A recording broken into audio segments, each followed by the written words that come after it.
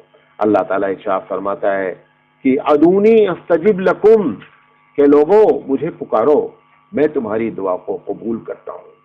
لیکن آج ہمارا معاملہ یہ ہے کہ سب سے مانگتے ہیں لیکن اللہ سے نہیں مانگتے۔ اسی لیے حضور نے فرمایا تھا الدعاء مخ العبادہ، کہ اصل مانگنا ہی اصل عبادت ہے۔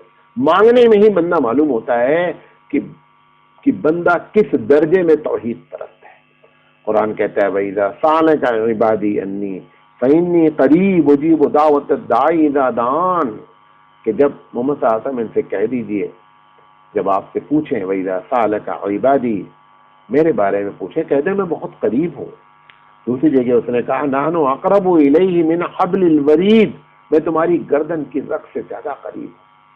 ایک حدیث بتا دیں جو لوگ وسیلے سے دعا مانگتے ہیں، میں اس موضوع پر نہیں جانا چاہتا ہوں، لیکن ایک حدیث اللہ کے رسول صلی اللہ علیہ وسلم نے سینکڑوں حدیث بیان فرمائی۔ مثال کے طور پر مسجد میں داخل ہونے کی دعا میں اللہ نے فرمایا اللہم انی اسألوک